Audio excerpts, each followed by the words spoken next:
എല്ലാവർക്കും നമസ്കാരമുണ്ട്. ഞാനൊരു ചെറിയ കുറച്ച് കാര്യങ്ങളിലൂടെ ഇതിൻ്റെ പറയാമെന്ന് വെച്ചിട്ട് നമ്മുടെ എസ് ഡിക്കും ജാവയ്ക്കും മാത്രമുള്ള കുറച്ച് യൂണീക്ക് ഫീച്ചേഴ്സ്. അപ്പോൾ എല്ലാവർക്കും അറിയുന്ന കാര്യങ്ങളിൽ നിന്ന് തുടങ്ങുകയാണെന്നുണ്ടെങ്കിൽ ഈ കാണുന്നത് തന്നെയാണ് നമ്മുടെ ഗിയർ ലിവറും വരിക, ഇത് തന്നെയാണ് കിക്കറും വരിക. ഇത് ഗിയറിൽ നിന്ന് കിക്കറാക്കാൻ നമ്മൾ ഇങ്ങനെ പുഷ് ചെയ്തിട്ട് ഇങ്ങനെ എടുക്കുക ചെയ്യും. പുഷ് ചെയ്ത് ഇങ്ങനെ ബാക്കിലേക്ക് എടുക്കണം, ഇങ്ങനെ പുഷ് ചെയ്യുക, ബാക്കിലേക്ക് ഇങ്ങനെ എടുക്കുക. ഇപ്പം അത് കിക്കറായി. നിങ്ങൾ ഇവിടേക്ക് ശ്രദ്ധിച്ച് നോക്കിയാൽ മതി, ഈ സ്ഥലത്തേക്ക് ശ്രദ്ധിച്ച് നോക്കിയാൽ അറിയാം. ഇത് ഫ്രണ്ടിലേക്ക് കൊണ്ടുവിടുമ്പോൾ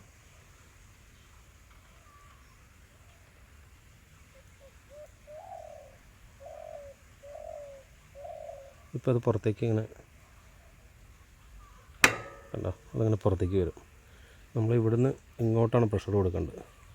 ആ പ്രഷർ കൊടുക്കാനാണ് ഈ ഷേപ്പ് ഇവർ കൊടുത്തിരിക്കുന്നത്. നമ്മൾ ജസ്റ്റ് അതിലൊന്ന് പ്രസ് ചെയ്ത് കഴിഞ്ഞാൽ തന്നെ സാധനം എളുപ്പം ഇങ്ങനെ പിന്നിലേക്ക് വരും, അങ്ങനെ വരും. ഇങ്ങനെ എടുക്കാനുള്ളതാണ്. അപ്പോൾ ഇത് ക്ലച്ചും ഇതിൽ തന്നെയാണെന്നുള്ളതാണ് ഇതിൻ്റെ വേറൊരു പ്രത്യേകത. അത് ഞാൻ ഇങ്ങനെ എൻ്റെ ഈ വണ്ടി എടുക്കുന്നതിന് മുമ്പ് ഒരുപാട് വീഡിയോസ് യൂട്യൂബിൽ കണ്ടിട്ടുണ്ടായിരുന്നു. അപ്പോൾ അതിൽ മിക്കരും ഏറ്റവും ആദ്യം പറയുന്ന സംഭവം ഗിയർ ലിവറും കിക്കറും ഒന്നാണെന്നുള്ളതാണ്. പക്ഷേ അത് തന്നെ ക്ലച്ചായിട്ടും പ്രവർത്തിക്കുന്നുള്ളതാണ് ഇതിപ്പോൾ ഞാൻ ഈ പറഞ്ഞ പോലെ ഇങ്ങോട്ട് പ്രസ് ചെയ്ത് ഇങ്ങനെ എടുത്താൽ ഇപ്പോൾ കിക്കറായി എന്ന് പറഞ്ഞില്ലേ, തിരിച്ചിങ്ങനെ പോയാൽ ഗിയറായി. ആ ഗിയർ ലിവർ തന്നെ ഞാൻ ഈ സൈഡിൽ നിന്ന് കാണിച്ചു തരാം, അപ്പോഴേ നിങ്ങൾക്ക് മനസ്സിലാവുള്ളൂ. ആ ഗിയർ ലിവർ തന്നെ ഇങ്ങനെ തൂക്കി പിടിച്ചപ്പോൾ അത് ക്ലച്ചിൻ്റെ ഫംഗ്ഷനാണ്. ഇങ്ങനെ ലിഫ്റ്റ് ചെയ്ത് പിടിച്ചു കഴിഞ്ഞാൽ ക്ലച്ചായി. ഇപ്പോൾ അത് എന്നിട്ട് മെല്ലെ മെല്ലെ റിലീസ് ചെയ്താൽ മതി. അപ്പോൾ അത് ക്ലച്ച് റിലീസ് ചെയ്ത അതേ ഫംഗ്ഷനാണിത്. ഇങ്ങനെ തൂക്കി പിടിച്ചാൽ ഇപ്പോൾ ക്ലച്ചാണ്, അത് നമ്മൾ മെല്ലെ മെല്ലെ റിലീസ് ചെയ്യുന്നതനുസരിച്ചിട്ട് ക്ലച്ച് റിലീസിങ്ങിൻ്റെ അതേ ഫംഗ്ഷനാണിത്, ഓട്ടോ ക്ലച്ച്. അപ്പോൾ നമ്മുടെ ഈ ക്ലച്ച് കേബിൾ പൊട്ടിക്കഴിഞ്ഞാലും നമുക്ക് വണ്ടി സേഫായിട്ട് വീട് വരെ ഓടിച്ചെത്തിക്കാം. അതാണ് ഇതിൻ്റെ പ്രത്യേകത. പിന്നെ ബാക്കി ഒരുവിധ വണ്ടികൾക്കൊക്കെ നമ്മുടെ സ്പീഡോമീറ്ററിൻ്റെ കേബിൾ വരുന്നത് ഫ്രണ്ട് ടയറിനായിരിക്കും. ഈ വണ്ടിക്ക് അങ്ങനെയല്ല. അത് ചില ആൾക്കാർ ഞാൻ പറയുന്നത് കേട്ടിട്ടുണ്ട്, വണ്ടിയുടെ ഇതിൻ്റെ മാത്രം സ്പീഡോമീറ്റർ കേബിൾ ഇതാണ് കേട്ടോ. സ്പീഡോമീറ്റർ കേബിൾ എൻജിനാണെന്ന് വരികയെന്ന് പറയുന്നത് കേട്ടിട്ടുണ്ട്. പക്ഷേ എൻജിനല്ല അത് ആക്ച്വലി. ഇത് ബാക്ക് വീലിൽ നിന്നാണ്, റെയർ വീലിൽ നിന്നാണ് ഇത് സാധനം വരുന്നത്. അത് ത്രൂ ഗിയർ ബോക്സാണ് വരുന്നത്. ഇതിൻ്റെ പിനിയൻ ഏകദേശം ഇവിടെയായിട്ട് വരും, ഉള്ളിൽ ഇവിടെയായിട്ട് വരും. അപ്പോൾ ഇതിൻ്റെ പിനിയൻ അതിലേക്ക് ചെന്ന് ലോക്കാവുക ചെയ്യുക. അപ്പോൾ ബാക്കിലത്തെ വീലിൽ നിന്നാണ് ഈ സാധനം വരുന്നത്, എൻജിനിൽ നിന്നല്ല. എൻ്റെ അറിവ് ശരിയാണെന്നുണ്ടെങ്കിൽ അത് എൻജിനിൽ നിന്നല്ല, ബാക്ക് വീലിൽ നിന്ന് ഗിയർ ബോക്സിൻ്റെ ത്രൂ ആണ് വരുന്നത്. അതിൻ്റെ ഇവിടെയാണ് വന്ന് ജോയിൻ ആകും. ഫ്രണ്ട് വീലിൽ നിങ്ങൾക്ക് നോക്കിയാൽ കാണാം, അതിൻ്റെ സ്പീഡോമീറ്റർ കേബിളിൻ്റേതായിട്ടുള്ള യാതൊരു സംഭവം ഫ്രണ്ട് വീലിൽ ഉണ്ടാവില്ല. കണ്ടില്ലേ, ഫ്രണ്ട് ബ്രേക്കിൻ്റെ സാധനങ്ങൾ മാത്രമേ അതിലുണ്ടാവുള്ളൂ. പിന്നെന്താ യുണീക്കായിട്ടുള്ള എസ് ഡി ജാവയുടെ ഈ പെട്രോൾ ഫിൽറ്റർ, ഇത് എൻ്റെ അറിവ് ശരിയാണെങ്കിൽ കമ്പനി തന്നിട്ടുണ്ടായിരുന്നതല്ല. പണ്ട് മിക്ക ആൾക്കാരും വാങ്ങി വെച്ചിട്ടുണ്ടായിരുന്നു. പണ്ടത്തെ പെട്രോളിൻ്റെ ക്വാളിറ്റിയൊക്കെ വെച്ച് നോക്കുമ്പോൾ ഈ വണ്ടിയുടെ കാർബറേറ്റർ ഇടയ്ക്കിടയ്ക്ക് ക്ലീൻ ചെയ്യേണ്ട അവസ്ഥ വരും.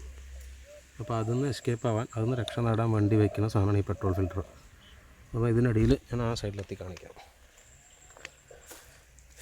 ഇതിൻ്റെ അടിയിൽ മാഗ്നറ്റ് ഉണ്ട്. ഈ ബോട്ടം സൈഡിലേക്ക് കാണുന്നത് മാഗ്നറ്റാണ്. നിങ്ങൾക്കതിപ്പോൾ വീഡിയോയിൽ എങ്ങനെ കാണാൻ പറ്റുമെന്ന് അറിയില്ല. അതിലിങ്ങനെ ഒരു കച്ചറകൾ, ഓരോ ഇമ്പ്യൂരിറ്റീസ് അടഞ്ഞ് നിൽക്കുന്നുണ്ട്. അതങ്ങനെ കാർബറേറ്ററിൽ പോകാണ്ട് നോക്കുകയാണ് ഇതിൻ്റെ ഫങ്ഷൻ. ഒരു അതിഥീനെ കാണിച്ചു തരാം കേട്ടോ. നമ്മുടെ വാവാ സുരേഷ് ഏട്ടൻ പറഞ്ഞ പോലെ ഒരു അതിഥീനെ കാണിച്ചു തരാം.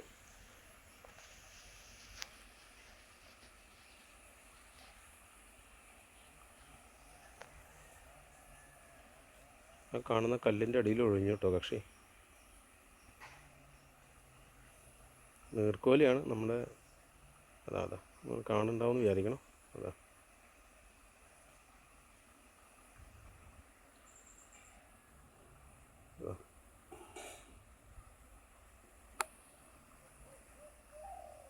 നമ്മുടെ വാവാ സുരേഷ് ഏട്ടൻ പറഞ്ഞ പോലുള്ള അതിഥിയാണ്.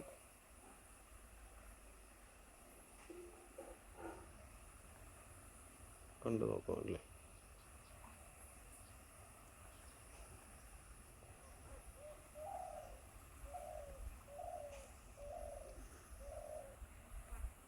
എന്തായാലും അതിഥിയുടെ വഴിക്കോട്ട് നമുക്ക് നമ്മുടെ വീഡിയോയിലേക്ക് തിരിച്ചു വരാം. അപ്പോൾ ഞാൻ ഈ പറഞ്ഞതുപോലെ ഇതാണ് പെട്രോൾ ഫിൽറ്റർ. അതിൽ ഈ ബോട്ടം ഭാഗത്ത് കാണുന്നൊരു തുരുമ്പിൻ്റെ കളർ കാണുന്നുണ്ടായിരിക്കും. ഇതാണ് മാഗ്നറ്റ്. അതിൽ ഈ പെട്രോളിൽ വരുന്ന ഇമ്പ്യൂരിറ്റീസ് മുഴുവൻ, ഈ കച്ചറകൾ മുഴുവൻ അതിൽ വന്ന് അടിയും. അതിനുശേഷം ബാക്കിയുള്ള കച്ചറകൾ എന്തെങ്കിലും ഉണ്ടെങ്കിലാണ് നമ്മുടെ ഇതിൻ്റെ ഉള്ളിലാണ് കാർബറേറ്റർ വരിക. ഇതിന് ശേഷം ഇവിടെ ഫിൽറ്ററിങ് കഴിഞ്ഞതിന് ശേഷമുള്ള കച്ചറകളാണ് കാർബറേറ്ററിനുള്ളിൽ പോകുള്ളൂ. അപ്പോൾ നമ്മൾ സാധാരണഗതിയിൽ കാർബറേറ്ററിൽ വരുന്നതിൻ്റെ ഒരു 50% കച്ചറകളാണ് ഈ ഒരു പെട്രോൾ ഫിൽറ്റർ വെച്ച് കഴിഞ്ഞാൽ വരുള്ളൂ. അതാണ് ഇതിൻ്റെ ഗുണം. അപ്പോൾ ഈ കാണുന്ന സീറ്റ് ലോക്ക് ഇവിടെയാണ് വരിക. ഇതാണ് സീറ്റ് ലോക്ക് വരിക. അതുപോലെ ഞാനിങ്ങനെ വളരെ എന്താ പറയുക ഓബ്വിയസ് ആയിട്ടുള്ള കാര്യങ്ങൾ പറയണമെന്ന് എനിക്കറിയാം. അത് ഞാൻ ഈ ജാവയും SD ഒക്കെ ഉപയോഗിച്ച് പരിചയമുള്ളവർക്ക് വേണ്ടി പറയുന്നതല്ല. അപ്പോൾ അങ്ങനെയുള്ളവരുണ്ടെങ്കിൽ ക്ഷമിക്കുക. കാരണം അവർക്കൊക്കെ പണ്ട് മുതൽക്കേ അറിയാവുന്ന കാര്യങ്ങൾ ഞാൻ ഈ പറഞ്ഞുകൊണ്ടിരിക്കുന്നത്. ഹാൻഡിൽ ലോക്ക് ഇല്ല നമ്മുടെ വണ്ടിക്ക്. ഇങ്ങനെ ഒരു ലോക്ക് വാങ്ങിയിടുക ചെയ്യുക. അപ്പോൾ അതിൽ ഹാൻഡിൽ ഒരു സൈഡിലേക്ക് ചെരിച്ചിട്ട് ഈ ഹോള് 2 അലൈൻമെൻ്റ് ആക്കുക. ഈ ഹോൾ 2 അലൈൻമെൻ്റ് ആക്കിയിട്ട് ഈ ലോക്ക് എടുത്ത് ഇതിലിടുക ചെയ്യുക. അതാണ് ഈ വണ്ടിയുടെ ഹാൻഡിൽ ലോക്ക്. ഹാൻഡിൽ ലോക്ക് ഇല്ല ഈ വണ്ടിക്ക്. പിന്നെന്താ അതിൻ്റെ പ്രത്യേകതകൾ എനിക്ക് തന്നെ ആലോചിക്കേണ്ടി വരുന്നതാണ്. അതിനത് കീയുടെ പൊസിഷൻ കണ്ടില്ലേ, ഇത് ശരിക്കും ഇതിൽ ആണിച്ചാവി എന്ന് പറയുന്ന സാധനം വരെ ഒറിജിനൽ SD-ക്ക് ജാവയ്ക്കൊക്കെ. അത് എൻ്റെ അറിവ് ശരിയാണെന്നുണ്ടെങ്കിൽ പോയിൻ്റ് വണ്ടികൾ എല്ലാം ആണിച്ചാവി ആയിരുന്നു. അതിനുശേഷം ഇലക്ട്രോണിക് വണ്ടികൾ വന്നപ്പോഴാണ്, CDI വണ്ടികൾ വന്നപ്പോഴാണ് ആണിച്ചാവി മാറിയതാണെന്നാണ് എൻ്റെ അറിവ്. അതിപ്പോൾ ഈ വീഡിയോ കാണുന്ന എന്നേക്കാൾ SD-യെ പറ്റിയും ജാവയെ പറ്റി അറിയുന്ന ആർക്കെങ്കിലുമൊക്കെ അത് എന്നെ തിരുത്താൻ പറ്റും ഞാൻ പറയുന്നത് തെറ്റാണെന്നുണ്ടെങ്കിൽ. അപ്പോൾ ഇതിൽ 1 2 0 1 2 3 4 എന്നുള്ള പൊസിഷൻ ഉണ്ട്. ആണിച്ചാവി എങ്ങനെയാണെന്ന് പറഞ്ഞാൽ ഒരു മിനിറ്റ് ഞാൻ പോസ് ചെയ്യാണ്. അപ്പോൾ ആണിച്ചാവിയുടെ ഫംഗ്ഷൻ എന്താണെന്ന് പറഞ്ഞു കഴിഞ്ഞാൽ ജസ്റ്റ് ഇൻസേർട്ട് ചെയ്ത് നമ്മൾ ഒരു സൈഡിലേക്ക് തിരിക്കേണ്ട ആവശ്യമില്ല. ജസ്റ്റ് ഇൻസേർട്ട് ചെയ്ത് വെച്ചാൽ വണ്ടി ഓണാണെന്നാണ് എൻ്റെ അറിവാണ് ഞാൻ ഈ പറഞ്ഞത്. കാരണം എനിക്കങ്ങനെ കൃത്യമായിട്ട് അറിയില്ല. ഞാൻ ആണിച്ചാവി യൂസ് ചെയ്യില്ല. ഞാൻ കേട്ടറിവാണ് ഈ പറഞ്ഞു തരുന്നത്.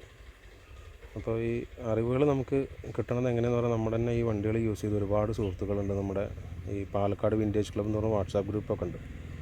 അതിലുള്ള ഒരുപാട് പേര് നമുക്ക് വണ്ടി എടുക്കാൻ ഒരുപാട് സഹായിച്ചിട്ടുണ്ട്. അതുപോലെ പാലക്കാട് ഈ വിൻറ്റേജ് ക്ലബ്ബ് ഗ്രൂപ്പിൽ തന്നെ നമ്മുടെ ജിത്തു, അതുപോലെ ദിലീപേട്ടൻ, അതുപോലെ എൻ്റെ ഒരു ബെസ്റ്റ് ഫ്രണ്ട് ഒരു മെബിൻ എന്ന് പറഞ്ഞ ഒരാളുണ്ട്. അതുപോലെ വയനാട് പ്രീമിയർ പത്മിനി ക്ലബ്ബിലുള്ള രാഹുൽ, അതുപോലെ മണ്ണാർക്കാട് മലപ്പുറം ചെമ്മാടുള്ള ഷാഫിക്ക, അതുപോലെ തിരുവനന്തപുരത്തുള്ള അച്ചുവേട്ടൻ, ഇവരൊക്കെ പറഞ്ഞു തന്ന അറിവുകളാണ് ഞാൻ ഈ പറയണത്. എനിക്ക് ഈ പറയണതെല്ലാം ഫസ്റ്റ് ഹാൻഡ് എക്സ്പീരിയൻസ് ആണെന്നോ ഫസ്റ്റ് ഹാൻഡ് നോളജ് ആണെന്നോ വിചാരിക്കരുത്. ഞാൻ ഈ പറഞ്ഞതിൽ മിസ്റ്റേക്ക് ഉണ്ടാവും, അപ്പോൾ ക്ഷമിച്ചോളുക. അപ്പോൾ പറഞ്ഞു വരുന്ന ആണിച്ചാവി പറ്റി, ആണിച്ചാവി ജസ്റ്റ് ഇൻസേർട്ട് ചെയ്താൽ വണ്ടി ഓണാണ്. പിന്നെ ഈ 1-ൽ ഇട്ട് കഴിഞ്ഞാൽ പാർക്ക് ലൈറ്റ്, അങ്ങനെ എനിക്കത് കൃത്യം അറിയില്ല. അപ്പോൾ ഞാനത് കൂടുതൽ പറഞ്ഞ് മിസ്ഇൻഫർമേഷൻ തരണില്ല നിങ്ങൾക്ക്. അത് ഓരോന്നിനും അങ്ങനെ ഓരോ ഫംഗ്ഷനായിരുന്നു അതിന്. 1-ലിട്ട പാർക്ക് ലൈറ്റ്, 2-ലിട്ട് കഴിഞ്ഞാൽ ഹെഡ്ലൈറ്റ് ഓണ്, അങ്ങനെ എന്തൊക്കെ ആയിരുന്നു, എനിക്ക് കൃത്യം അറിയില്ല. അതുപോലെ 4-ലിട്ട് കഴിഞ്ഞാൽ ഡയറക്റ്റ് ബാറ്ററിയിൽ നിന്ന് സ്റ്റാർട്ടാവുന്ന പോലെയാണ് എന്നാണ് അറിയുക. 3-ൻ്റെ എനിക്ക് ഫംഗ്ഷൻ എനിക്ക് ഓർമ്മ വരുന്നില്ല കേട്ടോ. അപ്പോൾ നിങ്ങൾക്ക് ഇത് വീഡിയോ കാണുന്ന ആരെങ്കിലും ഇതാ നിങ്ങൾക്ക് എന്നേക്കാൾ കൂടുതൽ അറിയെങ്കിൽ തിരുത്തുക. ഞാനീ പറയുന്ന തെറ്റുകൾ തിരുത്തുക. എന്തുകൊണ്ടും ഞാൻ വെൽക്കം ചെയ്യുന്നൊരു കാര്യമാണ്. കാരണം എനിക്ക് കംപ്ലീറ്റ് അറിവില്ലാത്തൊരു കാര്യമാണ്. അതാണ് ഞാൻ മുന്നേ കൂട്ടി പറഞ്ഞത്.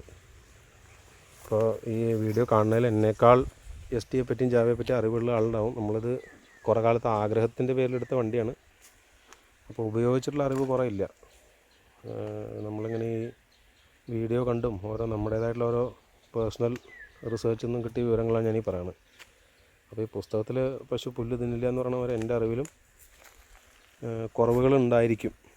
അതുപോലെ പണ്ടത്തെ നമ്മുടെ SD-ക്കും ജാവയ്ക്കും വരുന്നത് ഹോൺ ഈ പൊസിഷനിൽ തന്നെയാണ്. ഈ നമ്പർ പ്ലേറ്റിൻ്റെ നടുവിലായിട്ട് കാണും. ഇത് നമ്മൾ ആ ഒറിജിനൽ ടൈപ്പ് ഹോണല്ല വെച്ചിരിക്കുന്നത്, വേറൊരു സെക്കൻഡ് ക്വാളിറ്റി സാധനമാണ്.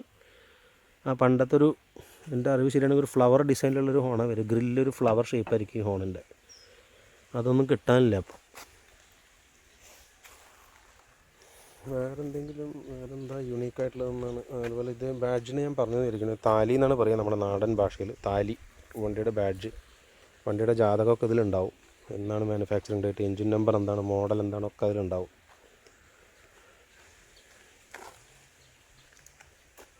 പിന്നെ എല്ലാവർക്കും അറിയാവുന്നൊരു കാര്യമാണ് ഇനി ഞാൻ പറയാൻ പോണത്. ഈ ഫ്രണ്ട് 2 റിം സൈസ് ഒന്നായിരിക്കും. ഫ്രണ്ട് ടയറും ബാക്ക് ടയറും നമുക്ക് ഇൻ്റർചേഞ്ചബിൾ ആണ്.